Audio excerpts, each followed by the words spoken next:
BBMP news 9ಗೆ ಸ್ವಾಗತ. ಮೊದಲಿಗೆ ಮುಖ್ಯಾಂಶಗಳು. ಈಗ ನಮ್ಮ ಪೂರ್ವಜರ ಊರು ಪ್ರತಾಪ್ ಸಿಂಹನವರ ಊರು ದಕ್ಷಿಣ ಕನ್ನಡ, ಅವಿಭಾಜ್ಯ ದಕ್ಷಿಣ ಕನ್ನಡ.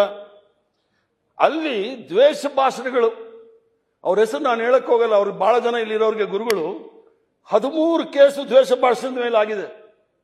ಅಷ್ಟಾದ್ರೂ ಮಾಡ್ತಾನೆ ಇರ್ತಾರೆ.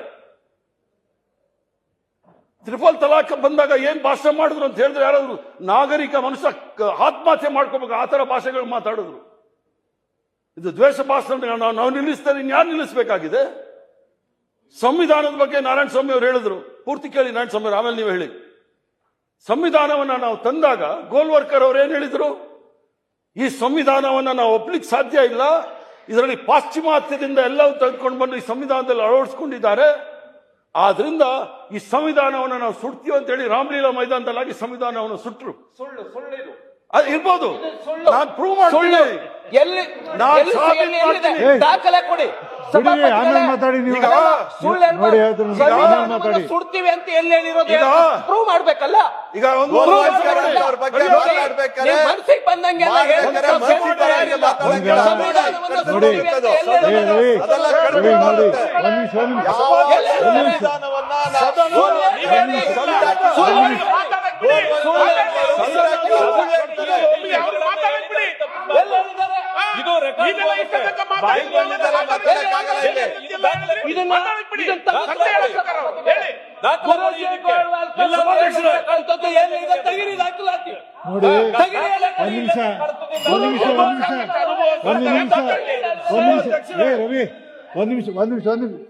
ಕೊಡಮ್ಮ ನೋಡಿ, ನಾನು ನಿಮ್ಗೆ ಹೇಳೀನಿ, ಕಡತ ಅವೇನಾದರೂ ಸಂವಿಧಾನಕ್ಕೆ ಶಬ್ದ ಇದ್ರೆ ನೀವು ಬರೆದು ಕೊಡಿ, ಕಡತನ ತೆಗೆಸಾಕಿ. ನೀವು ಮಾತಾಡ್ತೀರಿ, ಅವ್ರು ಮಾತಾಡ್ತಾರೆ, ನೋಡ್ತೀನಿ.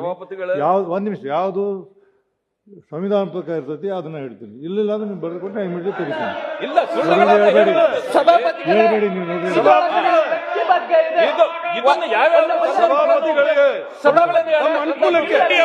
ಧರ್ಮದ ಬಗ್ಗೆ ಮಾತಾಡ್ತಾ ಇದ್ರಲ್ಲ, ಅನುಕೂಲಕ್ಕೆ ಈಗ ಅವರು ಮಾತಾಡ್ತಾ ಇದ್ದಾರೆ.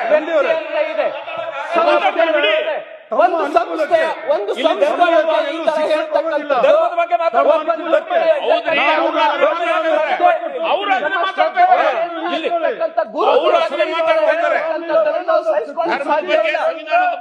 ರಾಜೀನಾಮೆ ತೆಗೆದುಕೊಳ್ಳಿ.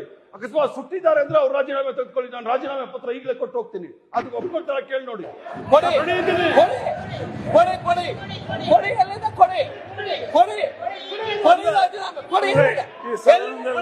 ಕೊಡ್ತೀನಿ.